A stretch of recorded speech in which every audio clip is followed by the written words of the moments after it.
दोस्तों स्वागत है आप सभी का हमारे यूट्यूब चैनल में। दोस्तों आज हम आरआरसी ग्रुप डी के जो नोटिफिकेशन आया है, जैसा कि आप सभी को पता होगा कि अब रेलवे ने कह दिया है कि अब जो आपके एग्जाम होंगे वो आपके जोन वाइज होंगे।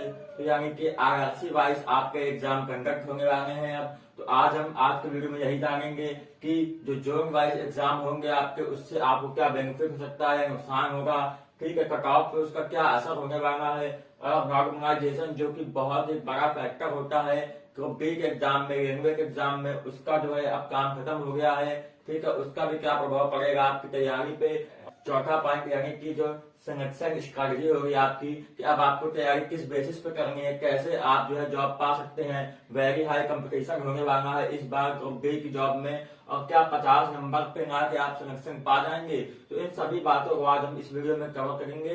ठीक है, वीडियो बहुत ज्यादा इंफॉर्मेटिव होने वाला है, तो इसको पूरा जरूर देखिएगा, क्योंकि आज हम बता देंगे आपको कि ग्रुप डी का जो एग्जाम है आपका, वो आप कैसे क्वालिफाई कर सकते हैं इस बार। क्योंकि आप सभी जानते हैं कि यूट्यूब पे एक जो है काम बहुत खराब हो चुका है कि कोई भी एग्जाम होता है रेलवे का, तो टीचर 20 नंबर 25 नंबर तक आप करना शुरू कर देते हैं, बच्चों को अधिकार में रखते हैं कि आपके 25 नंबर आ रहे हैं हो जाएगा, 35 आ रहे हैं हो जाएगा, जबकि ऐसा नहीं होता है। आप सभी जानते हैं कि 35 नंबर पे शायद किसी का सिलेक्शन हो, हाँ नॉर्मलाइजेशन से 10-15 नंबर बढ़ जाए, 50 हो जाए, किसी जोन का कट ऑफ पार करने पर, सबके साथ ऐसा नहीं होता है।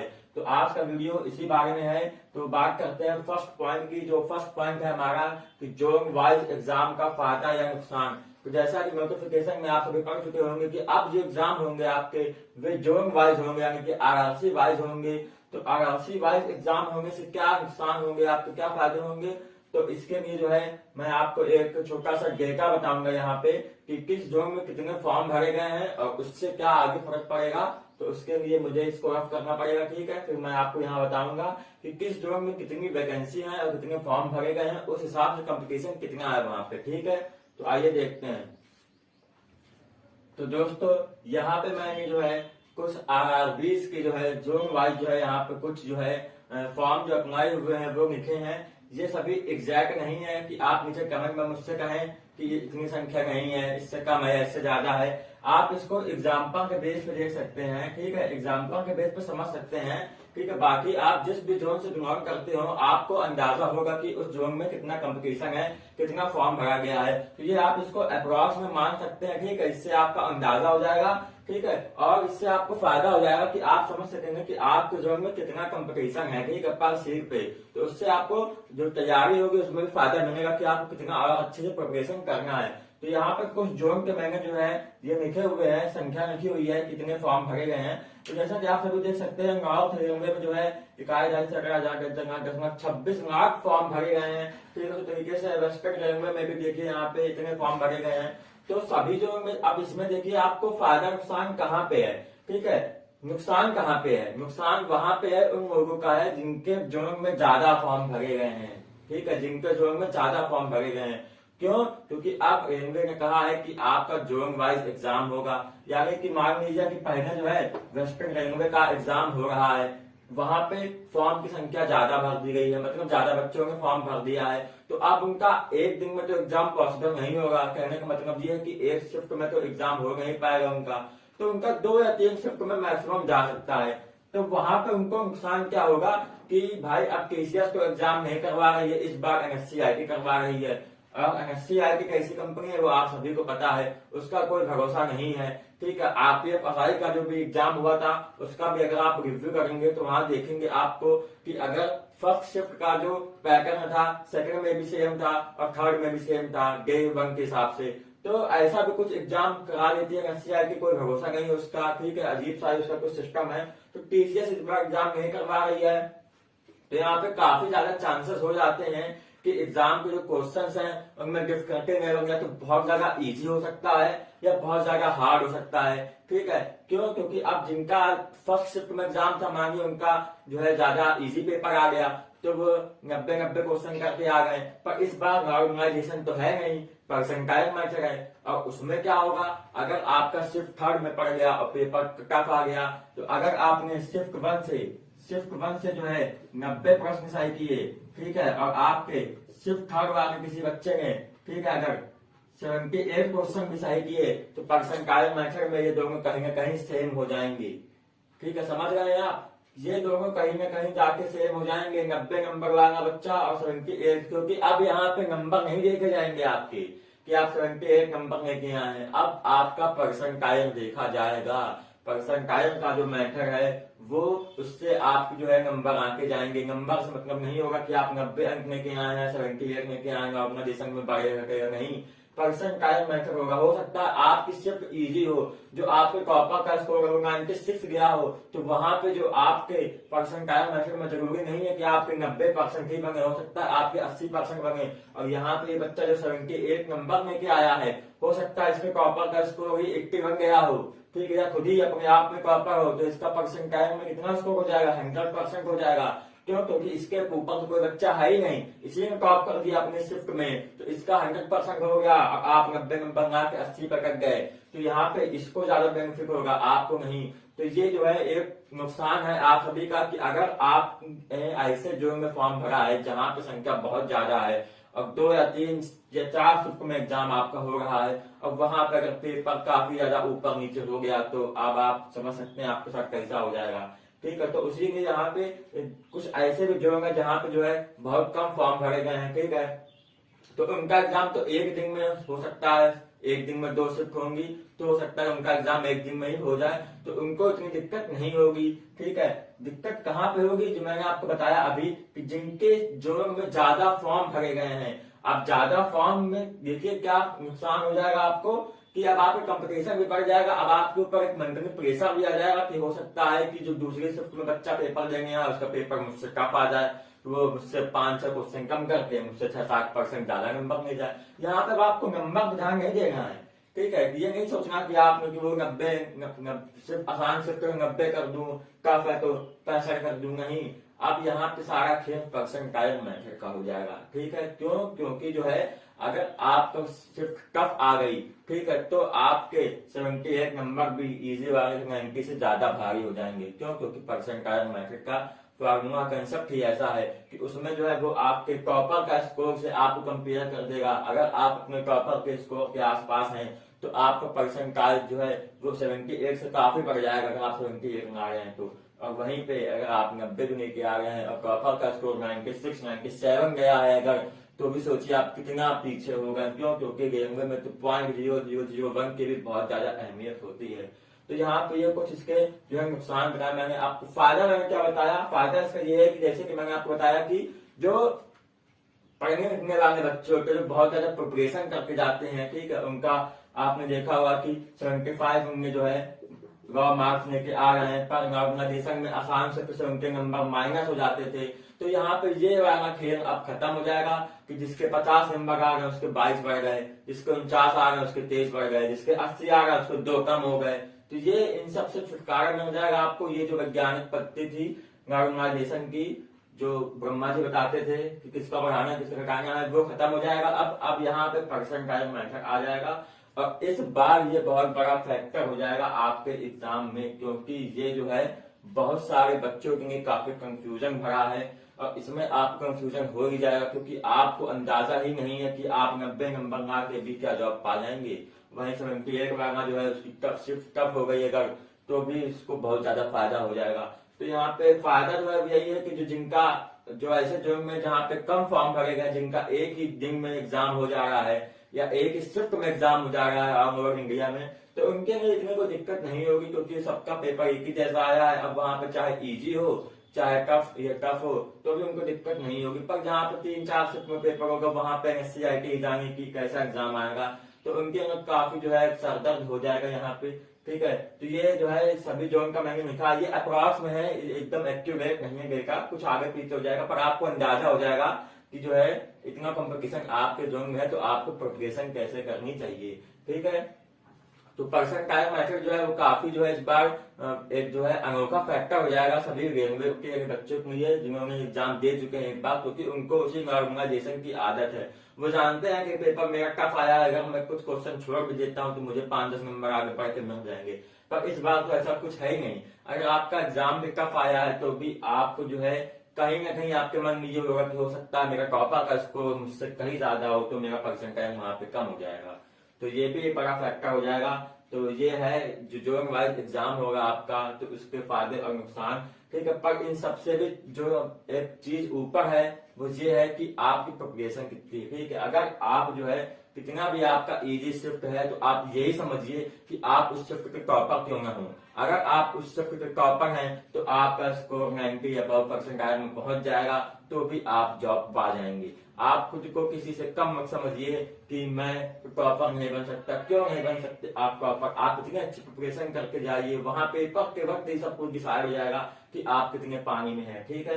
तो ऐसा मत सोचिए कि अब ये नया मैच आया है तो अब देखते हैं क्या होगा, ऐसा कुछ नहीं है। एक तो इतने टाइम बाद एग्जाम हो गया आपका, अभी भी जो है एग्जाम के लिए आपको 90 प्लस दिन बचे हैं, ठीक है। 90 प्लस डेज आपके पास हैं। अगर आप चाहते हैं कि मैं आपको जो है NSCIT का जो RPF वाला हुआ था उसके क्वेश्चन भी करवा दूं, या जोन वाइज जो एग्जाम हुए हैं रेलवे में आज से पहले भी एग्जाम हो चुके हैं, उन सबका रिवीजन करवा दूं, तो नीचे कमेंट करिएगा। मैं रोज एक वीडियो लेके आऊंगा जो आपको बहुत ही ज्यादा बेनिफिट देगी। तो अब दूसरा फैक्टर देखते हैं कि कट ऑफ पे क्या असर पड़ेगा इसका, ठीक है। तो दोस्तों जैसा कि आप सभी जानते हैं कि एग्जाम देने के आने के बाद और एग्जाम देने से पहले ही काफी सारे लोग इस ये दो शब्द सुन के बहुत ज्यादा जो है विचलित हो जाते हैं, जो है कट ऑफ, ठीक है। कट ऑफ जैसे ही आप सुनते हैं आपके दिमाग में थॉट आने लगते हैं कि 35 जाएगी, 36 जाएगी, और उसमें जो है नींबू मिर्च लगाने का काम करते हैं हमारे यूट्यूब पे कुछ अच्छे टीचर्स, जी हाँ अच्छे टीचर्स भी हैं, क्योंकि उनको अपना पेड कोर्स बेचना होता है। तो अगर आपके 25 नंबर आ रहे हैं और अगर वो आपसे कहेंगे कि आप 50 जाएगी, तो वो आप कोर्स कैसे बेच पाएंगे अपना, उनका धंधा कैसे होगा। तो कट ऑफ का जो है वो आपका जो है बहुत ही बड़ा फैक्टर होता है। और मैं ये मानता हूँ, क्योंकि मैं भी स्टूडेंट हूँ, मुझे पता है कि अगर मैं एग्जाम दे के आया हूँ तो मैं एग्जाम का वहां पैटर्न देख के मुझे अंदाजा हो जाता है कि क्या मैं कट ऑफ के आसपास जाऊंगा या नहीं जाऊंगा। क्यों? क्योंकि जब आप तैयारी करते हैं और फिर वहां पे एग्जाम देने जाते हैं तो आपको अच्छे से पता होता है कि आपने कितना पढ़ा, एग्जाम कैसा आया, कट ऑफ के आसपास आप हैं या नहीं। देखिए ऐसा नहीं होता है कि आपने बहुत अच्छी तैयारी की, बहुत अच्छा प्रिपरेशन किया, पेपर बहुत टफ आ गया, ठीक है, कट ऑफ जो है आप सोच के आए कि 75 जाएगी, ठीक है, और आपके 50 आ गए हों, ठीक है, फिर आप ये सोचें कि बाद में नंबर पढ़ के मेरे 75 से ऊपर आ जाएंगे। जब आप इतनी अच्छी तैयारी करके गए तब आपके 50 आ गए हैं, तो कट ऑफ 75 कैसे जा सकती है, आप ये सोचिए। 2, 4, 5 नंबर का डिफरेंस हो सकता है, पर इतना डिफरेंस नहीं हो सकता। इसमें दो फैक्टर होंगे, या तो आपने कम पढ़ा होगा, ठीक है, या पेपर बहुत ज्यादा इजी आ गया होगा, ठीक है। अगर आपने मेहनत की है और पेपर टफ आ गया है और आपके 50 आ रहे हैं तो कट ऑफ 75 नहीं जा सकते किसी भी कीमत पे, ठीक है। क्योंकि इतने भी ज्यादा अच्छे बच्चे नहीं है, ये ग्रुप डी का एग्जाम है, IAS का एग्जाम नहीं है कि सब जो है इसी की तैयारी में लगे हुए हों। तो ये भी एक फैक्टर होता है। तो यूट्यूब पे आपको जो जगह जगह कट ऑफ नहीं देखनी है, यहाँ पे जो इस बार जो कट ऑफ जाएगी वो कोई आपको नहीं बता सकता है कि इतनी कट ऑफ जाएगी। क्यों? क्योंकि इस बार एग्जाम जोन वाइज हो रहे हैं, और जोन वाइज एग्जाम में आप कोई भी अंदाजा नहीं लगा सकते हैं कि आपके लिए कट ऑफ क्या होगा। तो मेरी माने, मैं जैसा सोचता हूँ उस हिसाब से आपको जो है कट ऑफ में सिर्फ ये सोचना है कि जितने ज्यादा हो सके आपको उतने ज्यादा क्वेश्चंस करने हैं, उतने ज्यादा क्वेश्चन सही करने हैं, ठीक है। क्यों? क्योंकि जितना ज्यादा आप अपना बेस्ट देंगे कट ऑफ इससे कहीं नीचे ही रहेगा। ये बात हमेशा ध्यान रखिएगा। अगर आपने अपनी तैयारी बेस्ट रखी है तो कट ऑफ आप पार कर जाएंगे, ठीक है। जैसा कि आप भी जानते हैं कि NTPC का जो रिजल्ट आया था उसमें कट ऑफ जो गई थी 91-92 गई है, ठीक है। पर आप वहां पे भी देखिए कि उस भी कट ऑफ को कई बच्चों में पार किया है। भले वो बच्चे ग्रेजुएट लेवल के हो, उससे फर्क नहीं पड़ता है, पर आप ये देखिए 92 भी नंबर लाए जा सकते हैं। तो आप क्यों नहीं ला सकते? 2019 में फॉर्म भरा गया, 22 हो गया है। अगर आप उस समय ग्रेजुएट नहीं थे तो अब हो गए होंगे या होने वाले होंगे, तो उससे फर्क नहीं पड़ता। ये एक्सक्यूजेस होते हैं आपके कि मैं ग्रेजुएट नहीं था तब अब हो गया तो अब क्या करूं। देखिए NTPC का मुद्दा अलग है, वहां वो बात एकदम सही थी कि जो उस समय हम लोग जो है थे, हम लोग के कंपटीशन ग्रेजुएट वालों के साथ हो गया, तो वो एक अनफेयर चीज है, उसकी बात नहीं। पर आप एक कंपटीशन के नजरिए से देखें तो क्या अब आपके पास मौका नहीं है? क्योंकि 3 साल हो चुके हैं ग्रुप डी के एग्जाम को, क्या ग्रुप डी में अब आपके पास मौका नहीं है कि आप अपना जो बेस्ट दे सकें, जॉब पा सकें, ठीक है। या आप हमेशा एक्सक्यूज ही देंगे कि मेरा उससे ऐसा है, उससे वैसा है। देखिए मैं इस जोन का, मैं उस जोन का, मेरा पेपर ऐसा, मेरा पेपर वैसा, ऐसा कुछ नहीं होता। देखिए अगर आपको जॉब पानी है तो एक्सक्यूजेस जो है आप जो है बंद कर दीजिए। कैंडी हुंडी सी ये एक्सक्यूज ये वाला रहने दीजिए, यहाँ पे एक्सक्यूज मत दीजिए। क्यों? क्योंकि ये आपका जो है एकदम जीवन का जो है सबसे बड़ा एग्जाम है आपका ग्रुप डी। अब ठीक है, आईएएस पीछे से भी बड़ा एग्जाम हो गया ग्रुप डी, 3 साल जिसका एग्जाम ही नहीं हो पा रहा हो, इतने बच्चे परेशान हो रहे बच्चे, तो वो भारत का सबसे बड़ा एग्जाम हो चुका है अब ये। ठीक है, तो इसमें आपको जो है एकदम जो है अपना बेस्ट लेके जाना है। अभी भी कट ऑफ अगर आप सोचते हैं तो आप कट ऑफ में सिर्फ ये देखिए कि अपना बेस्ट। ठीक है, अगर आपसे कोई पूछे कट ऑफ क्या जाएगी तो कहेगा मेरे बेस्ट से कम जाएगी, मेरे बेस्ट से कम जाएगी कट ऑफ। क्यों? क्योंकि मेरा जो बेस्ट है वो कट ऑफ उसको रोक ही नहीं सकता है। अगर कट ऑफ 90 भी जा रही है तो मैं 95 लेके आऊंगा, क्यों नहीं लेके आऊंगा? ठीक है, आपको ही देखिए 3 साल हो चुके हैं, अगर आपने अभी तक भी कुछ नहीं पढ़ा है तो भी आपके पास 90 से ज्यादा दिन का समय बचा हुआ है। क्यों? क्योंकि अभी अप्रैल आएगा, ठीक है, फिर मई आएगा, फिर जून आएगा, ये 3 महीने आपके पास 90 दिन तो ये बचे ही हैं आपके। और ग्रुप बी का जो एग्जाम है वो बहुत आगे तीसरे वाला एग्जाम नहीं है। मैथ, रीजनिंग, जीके, जीएस और करंट अफेयर, अगर आपने 3 में भी अच्छे से पकड़ बना ली है तो चौथे में आप अगर 5 से क्वेश्चन भी करके आएंगे तो भी आप जो है ऐसे मुकाम तक पहुंच जाएंगे कि जहां आप सिलेक्शन के 1 या 2 कदम आगे पीछे ही होंगे। तो यहाँ पे आपको 90 दिन वेस्ट नहीं करने हैं अपने। ठीक है, अपने प्रिपरेशन को अच्छा करना है आपको। तो हम क्या कर सकते हैं इसमें आपके लिए कि आप सभी जानते होंगे कि हमारे चैनल पे जो है साइंस की वीडियोस है वो रोज आती हैं। ठीक है, जी हाँ, जो प्रीवियस ईयर में एग्जाम हो चुके हैं रेलवे के या दूसरे भी कई कम्पिटेटिव एग्जाम जैसे एसएससी वगैरह हो गए, ठीक है, यूपी प्रिपरेसी हो गए, ठीक है, और भी जो एमपी प्रिपरेसी हो गए, जो भी एग्जाम होते रहते हैं आपके, उन सबके जो अच्छे अच्छे साइंस क्वेश्चन होते हैं वो हम लोग आपको वीडियो में रोज देते हैं। तो आप वहां पे जाके रोज एक वीडियो देख के अपनी प्रैक्टिस कर सकते हैं। 10, 12, 15 मिनट की वीडियो होती है, 25 क्वेश्चन उसमें हम करवा देते हैं बिना किसी बकवास के। तो आपका क्विक रिवीजन है वो, जैसे कि आप किसी दिन आप बिजी हो गए, नहीं कुछ कर पाए, नहीं पढ़ पाए, पर आपको साइंस तो पढ़नी ही है, तो आपने वो 15 मिनट का वीडियो देख लिया, 25 क्वेश्चन आपके रिवीजन हो गए, आपका दिन नहीं वेस्ट हुआ, एक दिन आपका वेस्ट नहीं हुआ। आप ये नहीं कह सकते कि आज मैंने कुछ नहीं पढ़ा, आपने वो 25 क्वेश्चन पढ़े। और वो 25 क्वेश्चन ऐसे नहीं है कि वो सभी को आते हो।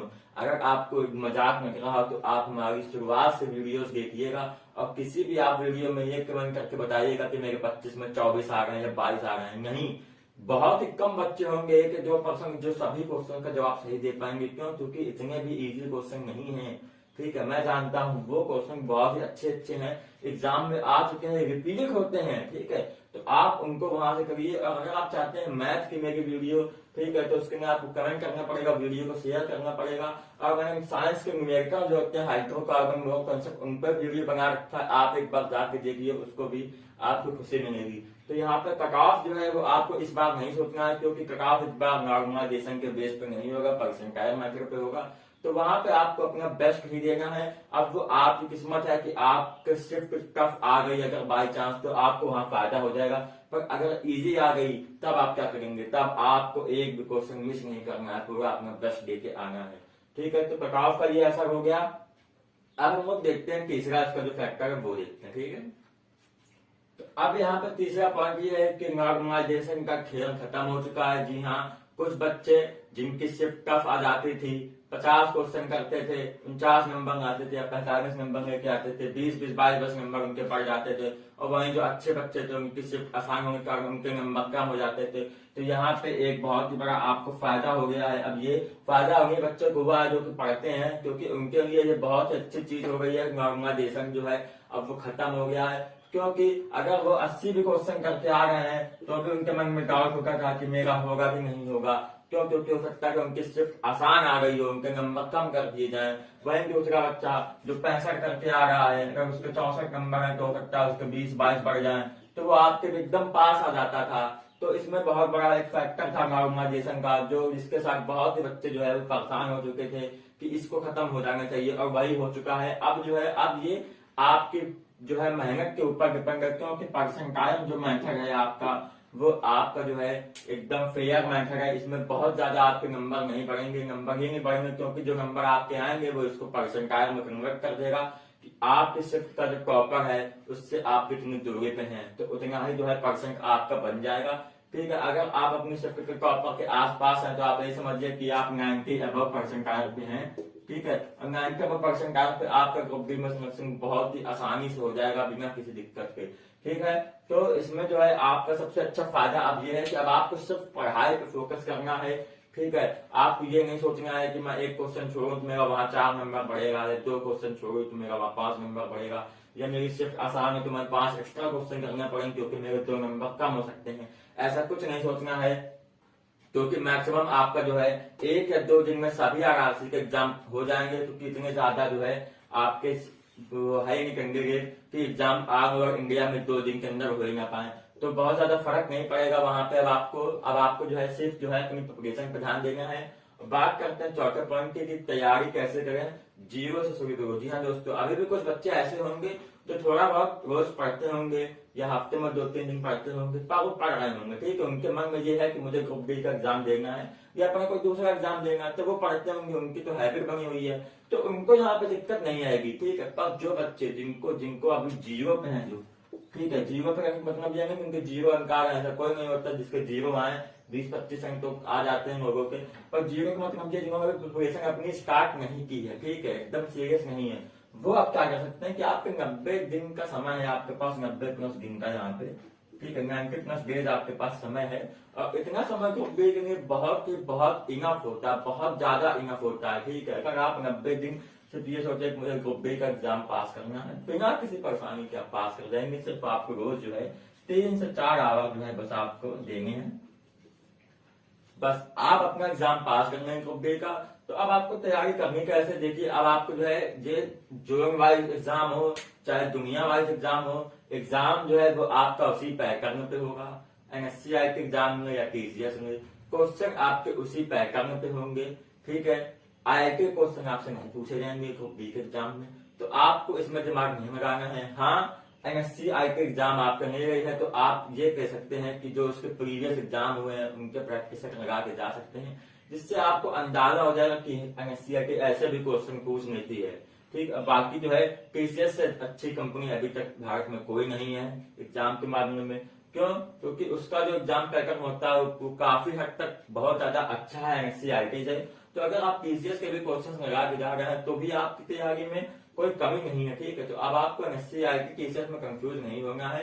बाकी हमारे चैनल पे जो है साइंस के वीडियो इतने सारे पड़े हुए हैं, आप जाकर उनकी प्रैक्टिस कीजिए, रोज वीडियो आता है उसको लगाइए, ठीक है। न्यूमेरिकल मैंने आपको स्टार्ट करवा दिए हैं, मैथ की वीडियो अभी तक नहीं आ पाई है, 1 या 2 वीडियो है, क्योंकि आप सब कमेंट नहीं करते हैं। अगर आप कमेंट करेंगे तो मैं मैथ की भी प्रॉपर वीडियो लेके आऊंगा। अगर आप जो है साइंस के न्यूमेरिकल नहीं आते हैं, ठीक है, हाइड्रोकार्बन, ठीक है, कैसे बॉन्ड बनता है, कैसे वैलेंसी होती है, ठीक है, अणुभार कैसे निकालने, ठीक है, परमाणु भार कैसे निकालने, तो मैंने आप वीडियो बना दिया, आप जाके वहां देख सकते हैं। टीचर कमेंट करेंगे तो ही आगे वीडियो आएगी, वरना नहीं आएगी। क्यों? क्योंकि कोई भी टॉपिक को समझाना एक बहुत आसान काम नहीं होता है, उसमें सिर्फ 2-4 लोग देखते हैं, कोई देखता नहीं है। तो यहाँ पे वो फालतू काम मुझे नहीं करना है, टाइम वेस्ट नहीं करना है अपना भी, क्योंकि मैं भी पढ़ता ही हूँ। तो आप सभी जानते हैं कि टाइम का बहुत ज्यादा महत्व है ग्रुप डी में।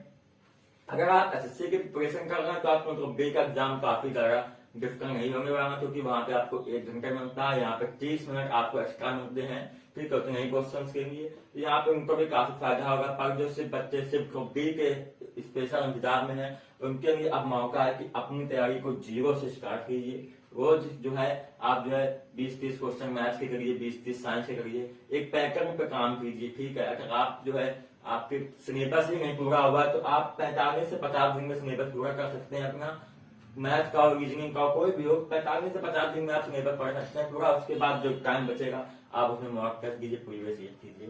तो यही है आपकी प्रिपरेशन का। बाकी आप लोग हम लोग को सपोर्ट कीजिए, ऐसे अच्छे वीडियो आपको मिलते रहेंगे। तो यहाँ पे जो है और कट ऑफ के चक्कर में पड़िएगा, ठीक है। कट ऑफ जो है 20 नंबर वालों का, 50 नंबर वालों का, ये यूट्यूब के जो बड़े बड़े टीचर्स हैं उनके पैसे कमाने का एक रास्ता है कि आपको कोर्स बेचे। ग्रुप डी का कोर्स किसी को मैंने कर सकता नहीं है। मैं ग्रुप डी का एग्जाम एक बार दे चुका हूँ, ठीक है। मेरे 69 पॉइंट समथिंग में नंबर आए थे आरआरसी इलाहाबाद जोन से। फिजिकल मेरा हो गया था, जो सेकंड मेरिट थी उसमें नहीं हुआ क्योंकि वहां कट ऑफ गई थी 72 पॉइंट करके। बाद में सेकंड या थर्ड जीबी में कम होकर 70 पॉइंट तक आ गई थी, ये है। पर फिर भी मैं इतने अंक लेके आया था। तो मुझे पता है कि मैंने कोई भी कोर्स नहीं खरीदा था और ये मेरे इतने अंक सिर्फ मेरे 1 महीने की पढ़ाई में आए थे, क्योंकि मैं इस एग्जाम को लेकर सीरियस ही नहीं था, क्योंकि उस समय मैं ग्रेजुएशन के फर्स्ट ईयर में था और मैं ऐसे ही मजाक मजाक में फॉर्म भर दिया था। पर अब मुझे पता है कि ग्रुप बी का एग्जाम आज से 3 साल बाद मेरे लिए बहुत ज्यादा इंपॉर्टेंट हो चुका है, क्योंकि अब 3 साल बीत चुके हैं। तो अब मैं यहाँ पे वो गलती नहीं करूंगा कि मैं 1 महीना पढ़ के जाऊँ। ठीक है, तो आप अपना समय बचाइए। ठीक है, कोई भी बड़ा टास्क नहीं है ग्रुप डी में 70-72% नंबर लेके आना, अगर आप तैयारी अच्छे से कर रहे हैं तो। बाकी मैं आपको वीडियो प्रोवाइड करूंगा, आप इस वीडियो को शेयर कीजिए अपने दोस्तों के साथ, जिससे जो है मैं आप ऐसे ही वीडियो अपनी लेके आ सकूं। मिलते हैं नेक्स्ट वीडियो में, बाय बाय।